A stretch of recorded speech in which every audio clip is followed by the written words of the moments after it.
Learning to become a leader is learning a whole new language. Like you have to learn a whole new foreign language that you've never spoken before. And the language is always evolving. And it's really difficult because your language is responsible for leading and managing and growing and developing and holding people accountable to people.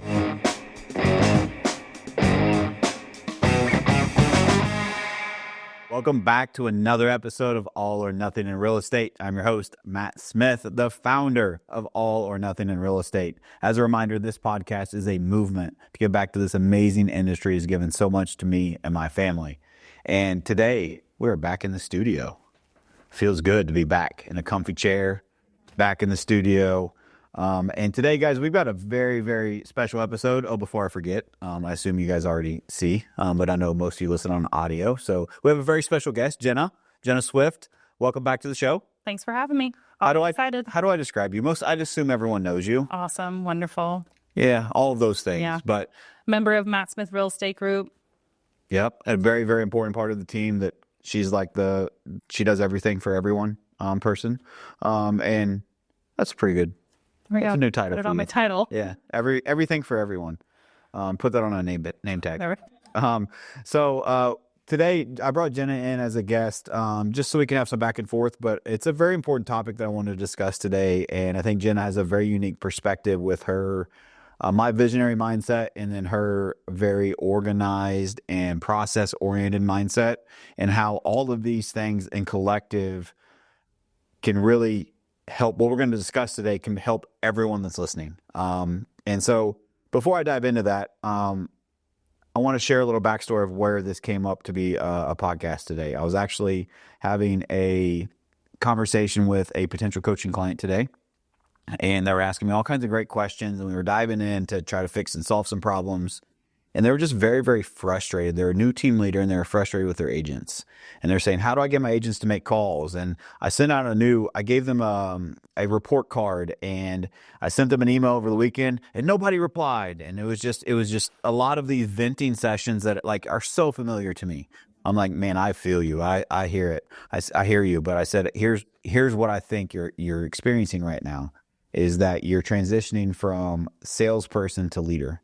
And it's a completely different language. And learning how to be a great salesperson is hard. And there's sophistication to sales. But learning how to become a leader is 10 times harder. And learning to become a leader is learning a whole new language. You have to learn a whole new foreign language that you've never spoken before. And the language is always evolving. And it's really difficult because your language is responsible for leading and managing and growing and developing and holding people accountable to people. And the people are changing, and there's just so much that goes into it. And so all that conversation prompted, man, let's slow down for a minute. And whether you decide to coach or not, let me help you. And let's not try to put a roof on a house that hasn't been framed. Let's build your foundation first. And I asked him, I said, what do you think the foundation of your team is? And he's like, well, I need agents.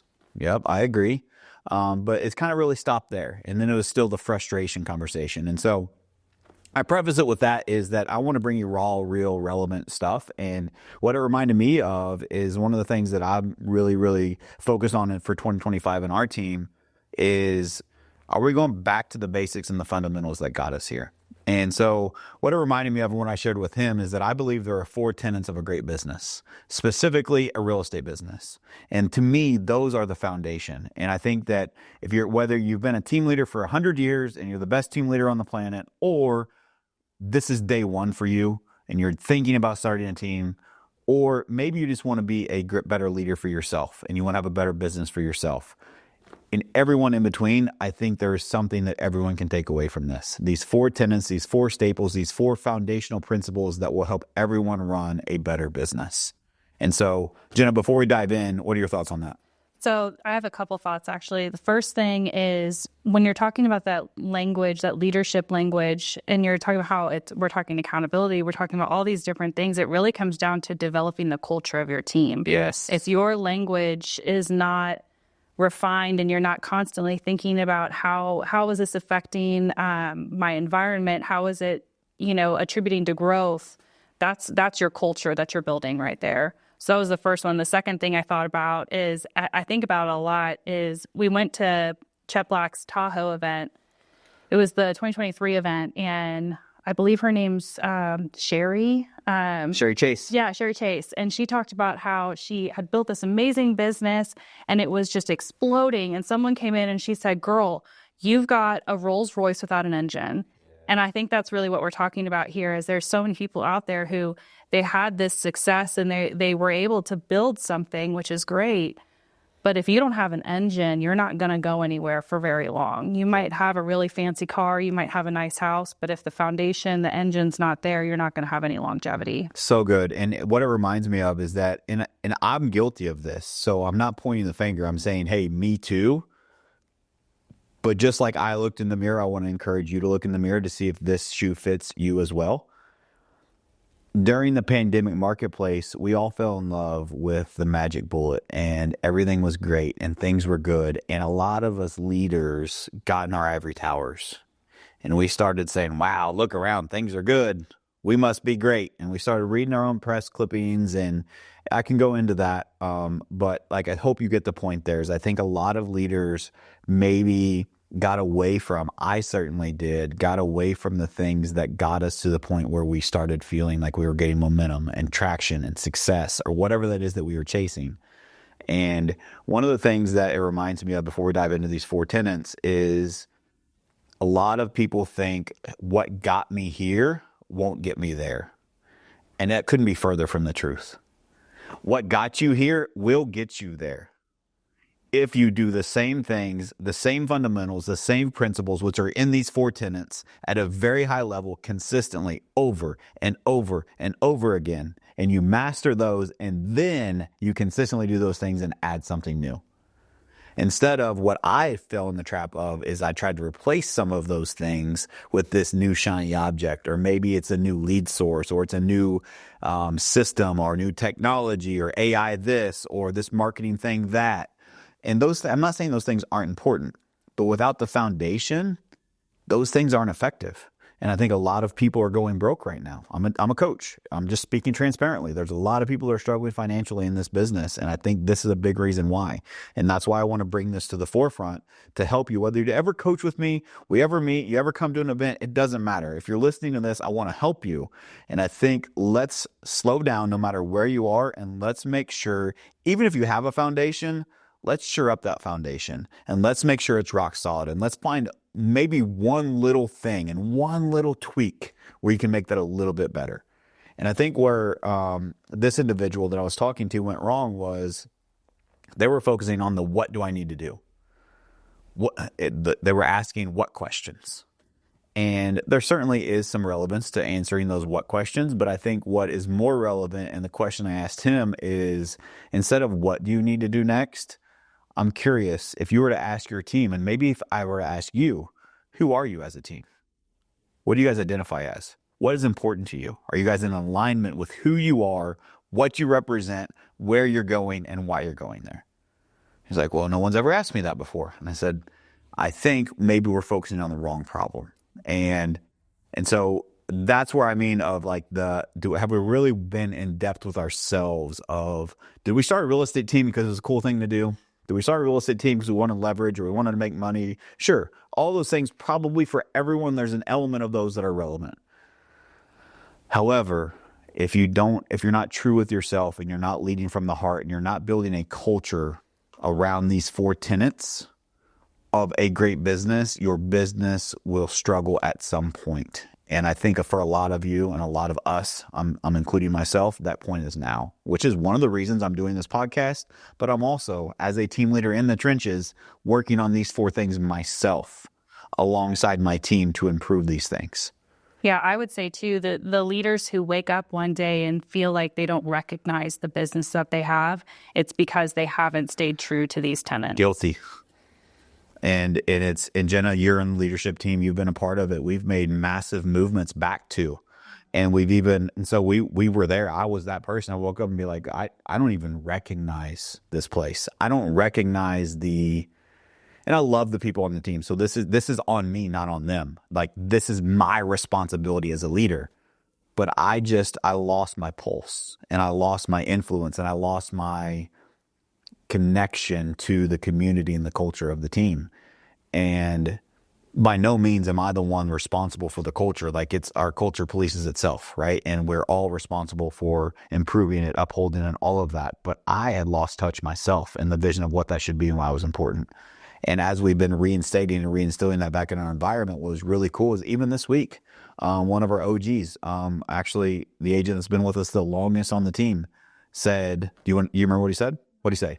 I think it was, I don't ever remember a time belief being this strong on our team. We're talking about our core value of belief, and the belief in who we are, the belief in our vision, the belief in why we are doing what we are doing, and the belief in why it matters that we win the day today. And he said, I've been on this team the longest, and I don't remember a time where belief has been higher in our environment. The simple answer to how you get that, like, that's a goosebump moment for me, right? Like if you have an environment and your OG, one of your informal leaders that has nothing to gain from it besides just being genuine and feeling that, says that in front of your entire organization, you're onto something with your culture and you're moving in the right direction. And so I want to go back and share with you guys kind of how we've done that, unpack that to get that momentum in our business. Yeah. And I want to say too, if you are that leader who's in a spot where you're waking up and you're like, I don't recognize my business anymore. I think a tendency, I've heard it a lot, not a lot from you, but I've heard it a lot from leaders in general, is I want to burn it to the ground, like the go work at McDonald's. Oh, you've heard it from me. Yeah. Burn it to the ground, go work at McDonald's. And so what I want to encourage you on, if you're in that spot, is none of what we're going to say is fire everyone, start over. Yeah. Like you need to, kick everyone out, lose all your processes, start from scratch. It's literally just going back to the basics, going back to the foundation. And it's a really simple process. And I said this to this individual today, is I said, one of the magic things that I feel in our coaching relationship, if we choose to coach together, is what we're going to focus on is we're going to do the next right thing right. Simple. We're not going to overwhelm you. I'll give you everything that you need to be successful, and I will hold nothing back. But I'm never going to do you a disservice and send you my entire coaching playbook and say, here you go. In week 1, we're doing this. In week 2, we're doing this. We will build a strategic plan, but I'm always going to meet you where you are because things change. And I've been personally in a many coaching relationships throughout my career where I was, and I still have more coaches now than I've ever had. So I believe in coaching. But there was a time in my life where coaching was new to me. And one of my coaches, when I thought was supposed to happen, is that I just showed up and shut up and listened. And I just felt railroaded, and that coaching relationship ended very quickly. And I lost some respect for that individual. I think they're a great coach and they had great intentions, but they didn't ask me any questions. And they wanted to tell me instead of ask me. And they didn't ask me what was important to me. They wanted to tell me what they thought was important. And I think there's a good middle ground in that. And I think that's a lesson for leaders too with their agents. Instead of talking at them, or you're talking with them. And so all that to be said is that it just was a great reminder and a great refresher for me that it was an aha for this individual, it was an aha for me. We've got massive momentum in our organization because of these things. And so I just thought, let's go back to the basics and let's go back to where do you start to build a foundation for a great business, specifically a great real estate team. But if you're a single agent, guess what? You still have a business. If you are thinking about getting your license, you're going to have a business. If you're a broker owner, you have a business. And so what are the 4 tenets that I've observed, that I've seen, I've learned from other mentors, and that every single successful organization has an element of these 4 things. And newsflash, it's not going to about lead generation. It's not about lead conversion. It's not about the what. I have plenty of podcasts where you can go and listen to the what. This is about something deeper, and this is an emotional connection. This is going to help you build culture. This is going to help you build a foundation for a business that will last you a lifetime and will help you build a movement in your life with like-minded people achieving like-minded things. And so, that being said, Jenna, when I shared with you the 4 tenets of a great business, what was your overarching thought when you reviewed them? When I reviewed them, it was, this is way more simple than I thought it was going to be. Yeah, because when he first told me about it, I was like, I don't know what the 4 tenets are. I don't think so. But then once he broke it down, I was like, oh yeah, I do know what they are. Yeah. And it's what I think is really cool about that is it's very simple. And everyone, I'm going to go on a rant for a second, is that I think, and I get asked this a lot being in the coaching space, and I talk to a lot of agents, and I hope I contribute to a lot of people. That's my intention. And one of the things I hear a lot is, well, Matt, that sounds really simple. And because it sounds simple, they discount it. And they think simple means cheap. They think simple means ineffective. And they think it needs to be very, very complicated for it to be valuable. And I think that we have been, this is a Matt rant for a second. I think as society, we have been trained to believe that if it sounds complicated and if it sounds difficult and there's 18,000 steps involved, that means it's more valuable. And so you should pay me more money. But what I have learned by being an actual operator that actually coaches successful agents, that actually has a track record of successful businesses, that actually has coaching clients that have had their best years ever in the toughest year in real estate, is the simple stuff is what scales and what is the most valuable for your business. And so I think it's a superpower to be able to simplify things to where you hear it, you can apply it, and you're able to actually build momentum week by week, day by day, month by month in your business. Versus it being this super complicated calculus equation. Let's just simplify these things so that you can actually take action, get out of overwhelm, and get into productive action.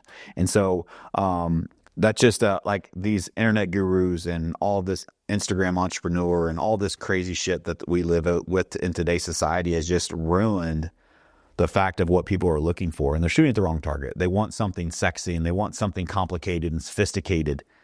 It's just not what works. And I believe in proven. And so we're going to share you the 4 proven tenets of a great business. And so Jenna, what's number 1? Number 1 is the mission statement. Embrace the mission statement. Embrace the mission statement. Sounds simple, right? I'm going to call you guys out. I'm doing this podcast for free. For those of you that said, "Oh, that's number 1." How many of you have a fucking mission statement, number 1? I'm saying this with love because I care. If you don't have a mission statement, problem number 1. What is the mission of your organization? What do you stand for? Number 2, if I were to randomly call every single member of your team and say, "Hey, what's your mission statement? 3, 2, 1, go." How many of them could recite it? How many of them know what it means? How many of them believe in it? How many of them know what it is and how it affects them and what they're a part of in the culture that they're signed up to be a part of? Or did they just sign up for a job? Did they sign up for a paycheck? Because that's how you treat them. It's very important. Your thoughts? Yeah, I mean, I think your mission statement should never be something that you just look at once a year and if that, and never reference once again in your life, or you bring it up maybe in an interview if you're like an overachiever and never reference ever again. You know, if you're not revisiting it regularly, it's something you use to base your goals off of, to base your vision off of. It's like that founding anchor of when you say, "These are my 5-year goals," you can look at that mission statement and it's embedded in there somewhere. Like, yeah. 100%. And it's a guiding direction of what is the mission of your company. And I think a lot of us get stuck in, we're blessed to be in a business where we can make a lot of money. And I love that. I want all of you to have more money. With more money, you can do more great things. And I think everyone should have more money. But I think we focus on the wrong things sometimes. And having all the money in the world, but you don't have a clear mission and direction, you're going to be very lonely. And what I really love here is that if I were to ask every single member of our team, what is our core focus? Every single one of them will know it without a shadow of a doubt. I've got team members in the background that are shaking their head, yes. And it's authentic and it's genuine and it's real because that's what matters to us. The mission we are a part of. Do we not? That doesn't mean we don't talk about the what and how we get there, but do they know why the what is important? And I think we skip the importance of that. And so a pro tip would be find a consistent cadence to where you collectively recite the mission statement together. Will everyone have it memorized perfectly? Nope, we're humans. But when they see it, will they at least know what it is? Will they know why it's important? Will they know that this company stands for something more than I just clock in and clock out and get a paycheck? And I think it's really, really important that you do that. The second part that I would recommend, and I've done this personally, is I personally wrote our mission statement. And if you could look through our mission statement, there are words that are capitalized. The entire word is capitalized, and there's definitions of what that word means. And so our mission statement starts with the word every day. Guess what? I have every day capitalized, and I have every day as every day is important to us because we don't just show up on the days that we feel like it. Our mission is important to us every single day, especially on the days we don't feel like it. That's what every day means. Instead of just every day, and we assume they know what every day means. Like little things like that make a massive difference in you. Number one, for me as a team leader personally, to have clarity on what the mission means. If I don't have clarity, I can't help other people follow the vision. So spend some time with yourself to do that, and then find ways to incorporate consistently the mission of your organization. And here's a big one. How does your mission affect the people's lives that have chosen to follow you on the mission that you're on? It's not about you. It's about we. We is bigger than me. It's about us and what we are doing collectively together, and how your efforts are a part of what we are doing. That's why this is number one. If you don't have clarity on that, it's going to be very, very difficult to build anything large, sustainable, and just, it's just going to be very difficult. It's going to be really rough going if you have aspirations to build anything, if you don't have a clear mission. Yeah, one thing I'm thinking a lot about is, it's kind of the old saying, if you want to go somewhere fast, go alone. You want to go far, go together. 100%. And I think about, you might be an agent listening to this and like, okay, well, I don't have an organization, so why do I need a mission statement? And you need a mission statement for your life. You need a mission statement for your business. You need a mission statement for your family. Why are you doing what you're doing? Like, you can either, sorry to interrupt you, but like that triggered me, because people will find any fucking excuse in the world how this does not apply to me. Mm-hmm. Instead of looking internal and saying, how can I apply this lesson and apply it to my life so I can learn and be better? I don't care where you are right now. If you're an agent and you're thinking, well, I don't need a mission statement, why don't you? Tell me how a mission statement would not have a positive impact on your business. You're just being lazy and you're making an excuse. And you're saying that you're playing the victim of, well, that doesn't apply to me. Bullshit. You need to have clarity. Your family needs to have clarity on why you sacrifice time away from them for this career.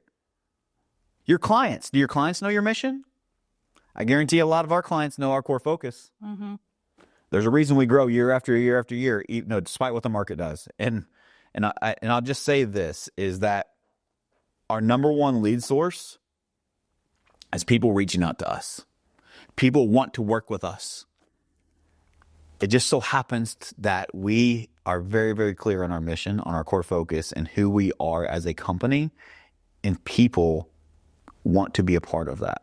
Whether it's agents, whether it's staff, whether it's clients, whether it's members of the community, because we are clear on our mission. And if you have clarity on your mission and you don't have commission breath and you understand the meaning of why you're doing what you're doing, everything in your business will get better and easier, and you will feel way better about what you're doing. Yeah.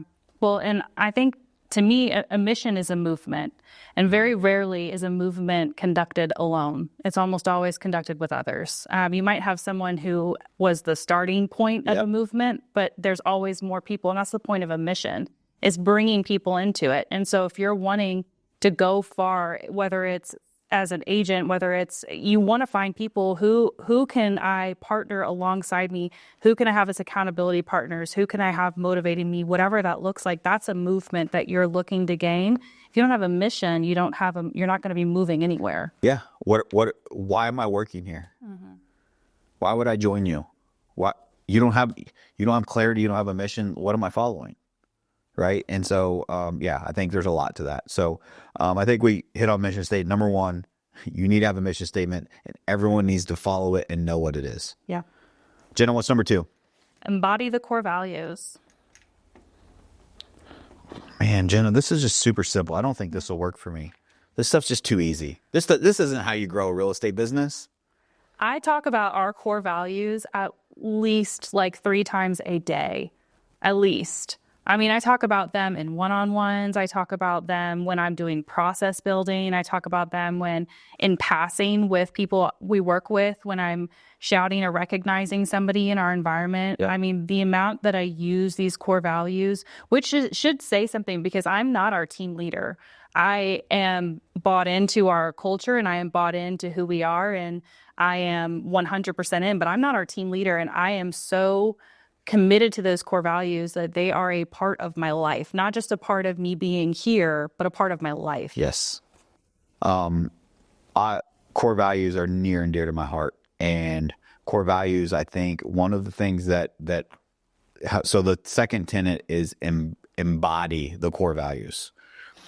What does it mean to embody? It means it's not something that's written on a wall. It's not something that, oh, if I feel like it, I'll follow this. Oh, I do it at work, but at home, I'm a different person.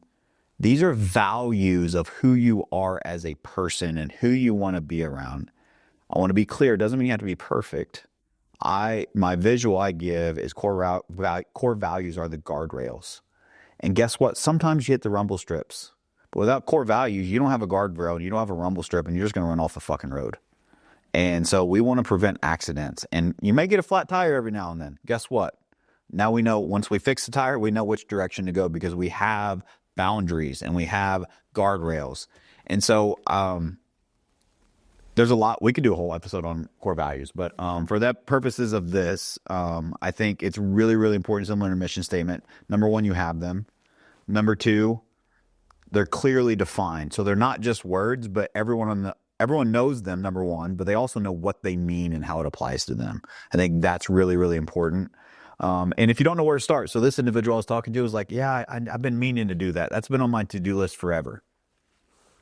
And so he said, but I'm getting ready to go on a team meeting and I got to figure out this report card thing. And I said, can I give you some advice? So this one's free. Here's some advice. Scrap your report card and let's build a foundation. If you don't have values, if they don't know why they're there or what they want to accomplish, the report card doesn't matter. And so the exercise, if you don't have core values, here's the exercise I gave him. Is number one, you need to do this with yourself, and then you need to do it collectively with your team. Have some downtime and some quiet time for yourself. A clarity break is what I call it. And Jenna forces me to do them. And so when you have a clarity break, what I would recommend you do is get a whiteboard, get a piece of paper, and just jot down, who am I as a person? What is a value or a principle that is important to me?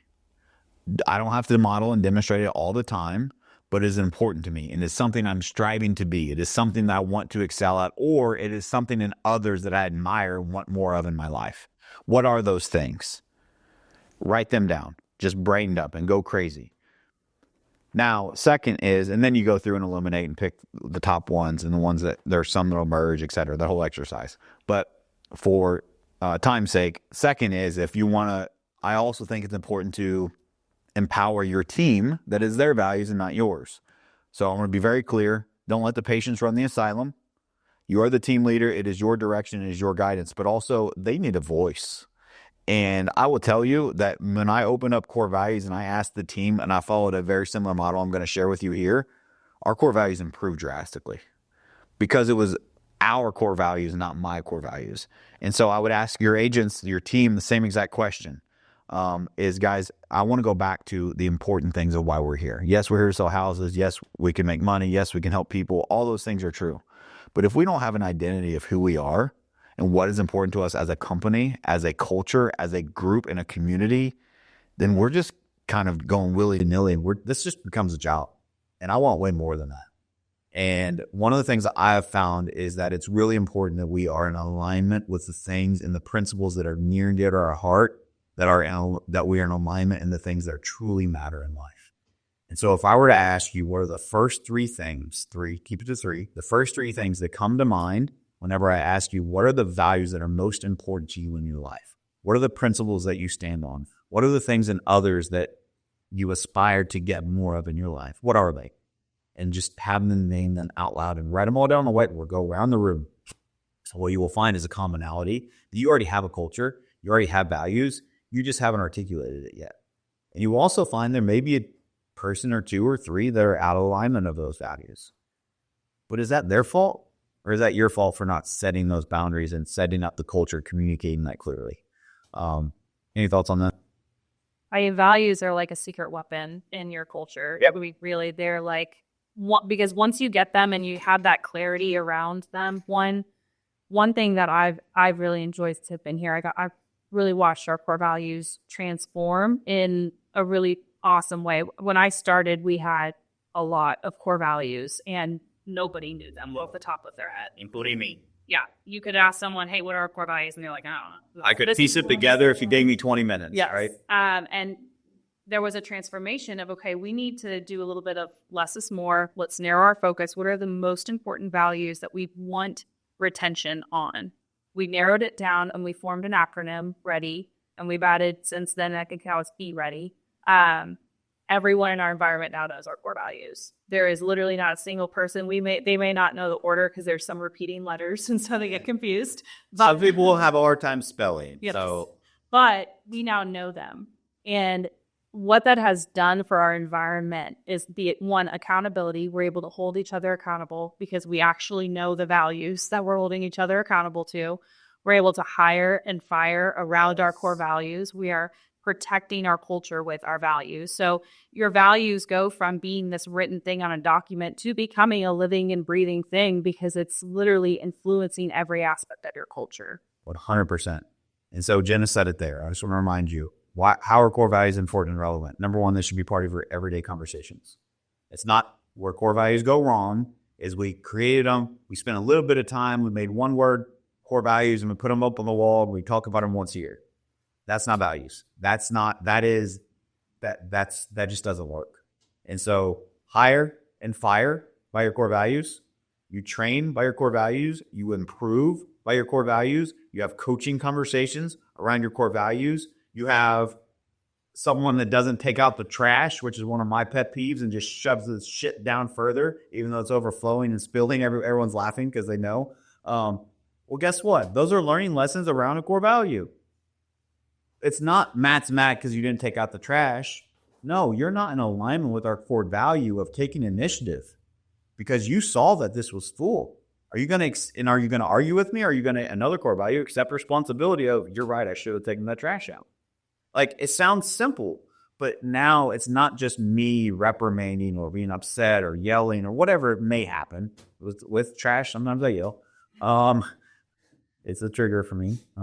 But anyway, point being is that it's very, very clear we communicate in them in every single way, shape, and form that we can. And so another thing too is, like somewhere in the mission statement, is we talk about our core values at every single team meeting. Shocker, right? We talk about them and we ask for guidance and we ask for someone to, how has a core value impacted you over the last week? What have you observed of someone else over the last week that's related to a core value that we have? And we use them in action. Instead of it being a word, it is an action that was taken. And I think it's really, really important that you align a culture around those things. And what happens is, Jenna said it, your culture becomes a living, breathing thing.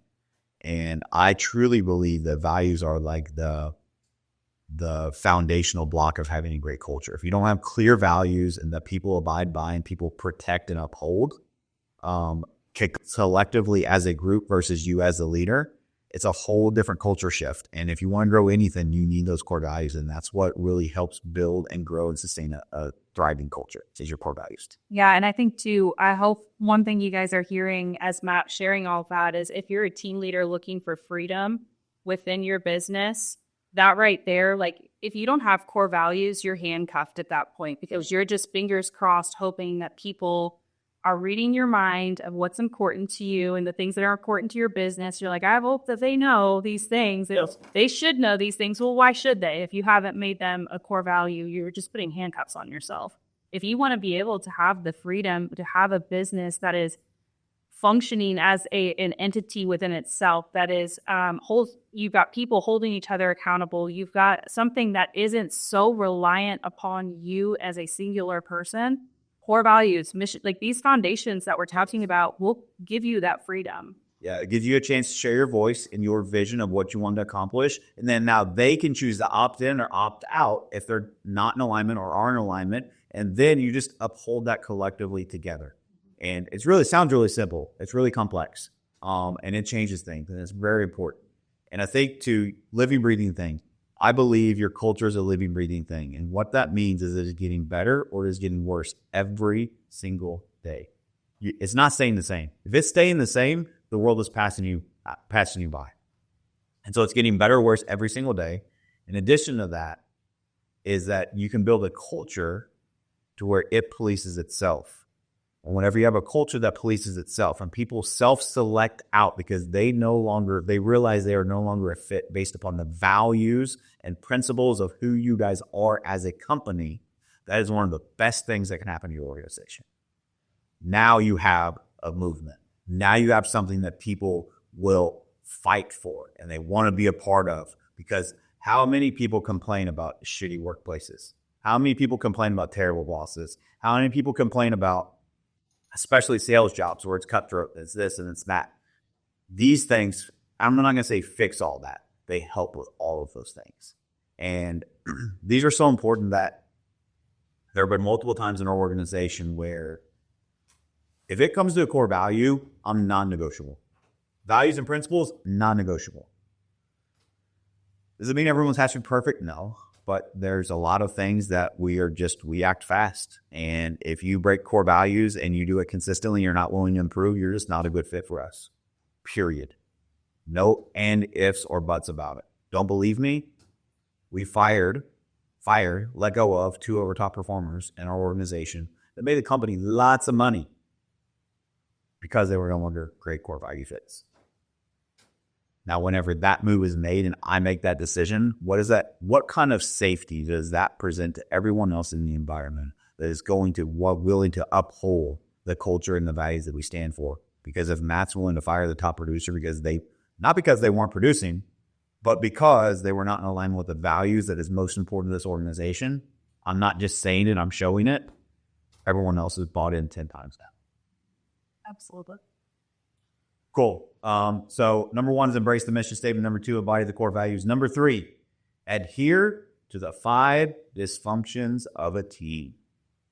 One of the best books on culture building, probably the best book on culture building. If you're an aspiring team leader, if you want anything about a community, a workplace, a thriving work environment, you need to read that book and understand it. What are your thoughts on that? Yeah, I mean, not just to build it's one of the greatest books for leadership too. Like it's a tool. We do monthly leadership development meetings where we bring in informal leaders and we do training. I mean, I've put entire trainings completely based off of this book. So, I mean, it's incredibly valuable. And it's part of our onboarding process. Everybody gets a copy of the book. We discuss it a lot. We got a poster or commenter that has these 5 dysfunctions. And also, it really ties into one of my onboarding messages. We say around here a lot that we're family. That's how our culture is important. But I also paraphrase that and tie that into the 5 dysfunctions with, guess what? You have a family, Jenna? You do? Awesome. Does your family have dysfunction? Yeah, mine too. Everyone has that crazy uncle. Guess what? We're a family here. We support each other. We love each other. We look out for each other. We want what's best for each other. But we have a little dysfunction too. We're not perfect. And so I don't want you to think because I say we're a family, we're perfect. And just help set those proper expectations so that we can call each other out and hold each other accountable to, are we in alignment with the values and the mission? And are we being dysfunctional to our team? Because that's not allowed here. And so what are the 5 dysfunctions of the team, Jenna? So we've got absence of trust, fear of conflict, lack of commitment, avoidance of accountability, and inattention to results. And each one of those is stacked upon each other, and they're cause and effect. And so as an example, if you want to work on your environment, step 1, how trusting is your environment? How much do they trust leadership? How much do they trust each other? If you have an absence of trust, guess what? You're probably not going to have much conflict in your environment. And most people think conflict is a bad thing. I'm the polar opposite. I want more conflict in my life. Because without conflict, you don't get resolution. And I know if there's a high level of conflict, that also means there's a high level of trust. Because we trust each other enough to say, I disagree, and here's why. Like, how healthy is that in an environment? It's so healthy. And so I think each of these compound and stack upon each other. So we've got absence of trust, fear of conflict, lack of commitment. Do you need commitment in a successful real estate organization? You absolutely do. Who is actually committed and bought in? But they can't commit if there is fear of conflict because they're afraid to tell you what they disagree with or why they don't want to commit to it. And they don't trust you to come to you and tell you those things. That's why you don't have commitment. Number 4 is avoidance of accountability. Accountability is huge. If you don't have commitment, you don't have accountability, guess what? Let's look at the other 2. Again, trust and fear of conflict. And then last but certainly not least is we all want results. The results is the last thing. You don't get results without the other 4. And so I think just reading that book And we read that book collectively as a group every now and then. We should probably make it more consistent. And we discuss the lessons, and we discuss them together, and we discuss the takeaways. And it's a very short read, and it's like what's it called, a fable, right? So it's a very easy read as well. But there's a lot of lessons there that I think will really, really help improve and build a great culture.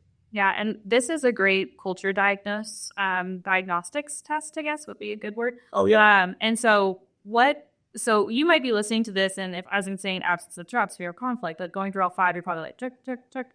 Like we were in a place like that too. And so I remember we've talked about the 5 dysfunctions of a team. I've been on our team for 3 years, and we've talked about it a lot, but I think it was about 2 years ago when we really reintroduced it and started narrowing our focus in on specific things. And so you go through each one and kind of rate your culture. Everyone rates it on a scale of 1 to 10. Where do we feel trust is at in our culture? And you're able to take these ratings, kind of collectively see where they line, and you're able to see, whoa, absence of trust is collectively rated at like a 4. We need to start there. Or conflict is at like a 5. We need to start at conflict, whatever that looks like. And you're able to really say, okay, like that happened where we saw a low rating in trust. And so we narrowed our focus on trust. And that was our focus for a quarter. We rated ourselves again the next quarter, and that those numbers moved up. And we were able to see conflict was now an issue. When you start working on conflict, like it really helps you find that diagnostic area that you need to focus and really spend time on in your culture. And I want to be the Debbie Downer that says, well, Jenna, how the hell does this help me sell more real estate? What would you say? I would say that's a really good question. Stopped her. I know you did stomp me. I really don't know the answer to that. You're going to have to help me. So I do. It's really simple. Is if people feel better, they have a high level of trust, they love their environment, they love coming to work, they're going to perform better. Really, really simple. Yeah. And if you always get me with the simple stuff. I always like, it's got to be complicated. No, it's simple. Is like, how many people come to work and enjoy? You don't enjoy every day's work, right? But how many people come to work and actually enjoy being there, enjoy the people they're around, enjoy the mission that they're able to be a part of and accomplish? How many people enjoy? What's the enjoyment factor of your environment? That doesn't mean that you don't work hard. That doesn't mean you don't have commitment. That doesn't mean you don't have discipline. That doesn't mean you don't have accountability. But also, do they actually enjoy what they do? And do they enjoy being around who they're around? Or are they just the miserable zombies that most people are at work? That actually reminds me, because I remember at that time when we started focusing on this was about the time that I heard you say a lot, like, man, we're just not having fun in our environment anymore. We just need to have more fun. And like my brain at that time was like, in elementary way of like, oh, we should do games, we should do this. But like we instead focused on trust, building trust. Yeah. And our environment is way more fun now. Like we all enjoy being around each other. And partially too, because we focused on trust and we focused on conflict, which if you're sitting there thinking there's no way that my environment could be more fun by engaging in more conflict, bro, you got it all wrong. Like that conflict has influenced in so much better, like such better relationships throughout our whole culture because we've engaged in that conflict. Depth of relationship, I think is, because there's so many service level relationships in most workplaces. And so, I think that if you're someone that's in, I asked that question to Jenna for a reason, because I can understand how someone would listen to this and be like, this is cool, it sounds raw, but this isn't going to help me sell more real estate. This will move the needle more than any new lead platform. This will move the needle more than any script that you roll out. This will move the needle for the collective of your community more than anything else will move it. I want to remind you of something I shared with this guy that I was on the phone with today. When you put the title team leader on and you said, I'm now a leader of other people, you are no longer in the transaction business. You are in the people business. You are in the human development, human attraction, human resource business. And dealing with humans is a whole another beast. But what is really cool about that is you also get the biggest reward of all by seeing them evolve and change and have these successes in their life that or happen because of partially because of the work that they've done, but also the environment that you help create and facilitate and invite them to.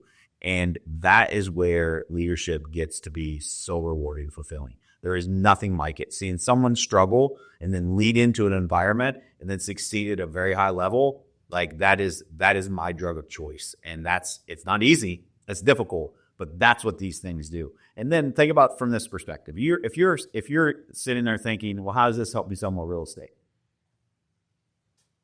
What would happen if your environment, everyone bought in and decided, you know what, because we're focused on culture and they wanted to actually opt in themselves, and you had 20 agents that wanted to be a part of a challenge that was rolled out.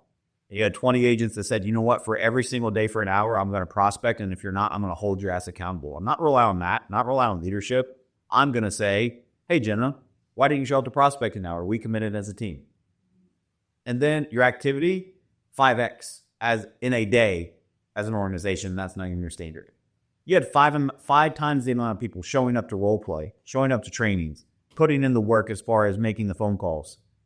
That's not going to impact your organization. It'll impact your organization 10x of anything else you realize. But it takes time, and it's difficult, and it's hard. And that's why so many people avoid it. Yeah. All right, last but not least, number 4.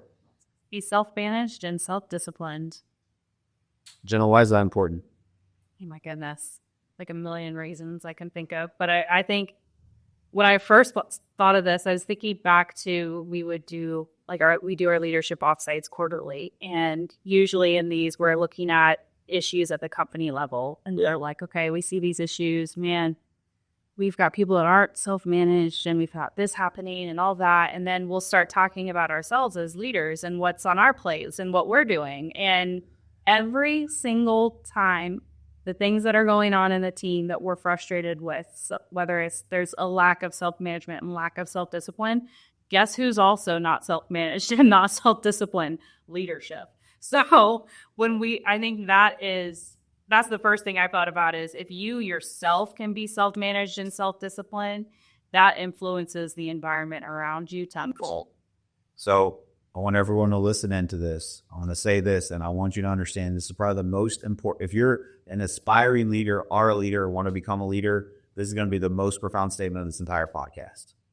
Leadership is a mirror. Leadership is a mirror. Sounds really, really simple, but I want you to think about all the things you are frustrated with in your environment. What are your employees, your agents, whoever, not doing at a level that is just like irking you and making you so upset? And write them all down. Make a big list, big laundry list of everyone else around you is screwing up and they're not doing their part and they're not this and they're not that. Go on a big rant with yourself. Once you write that list down, I want you to find how every single one of those show up in your own life and how you are not modeling and demonstrating the behavior that they should be doing through those things, which is why it is showing up in your environment, because you have not modeled and demonstrated how to do those things in your life.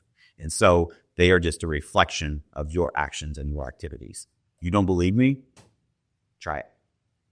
Try it and fill those gaps, not for a day, not every now and then, every single day, to the expectation you have of them, probably higher, because you should be held to a higher standard as a leader, and do those things consistently for the next 90 days and don't miss a day, and then go see how many of those problems still exist in your environment. Most of those people, if they choose not to do it, will opt out. And they will choose not to be part of your organization. But most people will opt in because they want to follow a leader that is modeling and demonstrating the behavior they expect. Mic drop. Cool. Well, Jenna, close us out here. Run out of time. I mean, I think just bringing it back to the beginning, if you're someone there's the whole, success thing that you're building, you're building success, you're building a business, you're building these things. But if you don't have an engine, you don't have a foundation, it's going to die. Yeah. We're telling you that right now. It's not going to last long. So you might have found it for maybe a little bit, but it's not going to be long standing. If you're looking for long standing, something that you can build, if you're looking to build a movement, if you're looking for something that's going to have longevity, legacy, you have to have these 4 tenets ingrained into your business. 100%. Stop putting a roof on a house that isn't built yet. Start with a foundation. Start with who are you? What do you want to build? Why is it important that you build it? And what are the attributes of an individual, of yourself, that will help accomplish those things? And just stick to those basics, and you just over and over and over. And you don't have to be perfect, but hire and fire by your values. Make sure that you coach and improve. You reprimand, you reward, all those things based upon your values. And you will start to see over time people buy in and believe in what you are doing. And what is crazy to see is that then the entire level of the organization just rises, and everyone around you starts leveling up and starts performing at a high level, and people will stop actually recognizing who they used to be because they are adapting and evolving as a human. And when you do that as a leader, there is no better reward that you can have. And whenever you do that as a leader, guess what else happens around you? Amazing things happen in your life because the people around you are doing amazing things at high levels. So stop trying to skip the stuff that actually matters, that makes an impact, and stick to these 4 tenets of a great business. I'll read them one more time. Number 1, embrace the mission statement. Number 2, embody the core values. Number 3, adhere to the 5 dysfunctions of a team. It's a book written by Patrick Lencioni. And number 4, your team needs to be self-managed and self-disciplined. Jenna, close us out. Honestly, the biggest thing I want to say, if you do anything moving forward, I want you to think back to when Matt was talking about the conversation he had with this team leader. And the team leader had said, yeah, I got to get this team meeting going and I need to do this report, and I got to get this report done. It makes me think about this I don't know if it's a metaphor and an analogy, but there's so many times when we've got this big illness. So let's say there's cancer, right? We've got cancer, but we're trying to treat the throwing up. Like we're throwing up a lot. We just keep trying to treat throwing up. Well, why isn't this cancer going away? Yeah. Well, because you're just treating a symptom. You're not treating the actual root of the problem. And so what we're telling you right now is these are the root things. This is how you treat it. You don't stop treating just a random ass symptom that is annoying every now and then and trying to expect that it's going to transform your business, because it's not going to. It's a Band-Aid. This is how you build a movement of like-minded individuals that accomplish amazing things together. And this is the gift that will keep on giving to you and to everyone else around you. And so I hope you guys got some value from this, and just take this and actually apply it to your business. If you have questions, reach out. We're here to help. Thank you guys, as always, for listening. Jenna, thank you for being here. And guys, we'll catch you next time.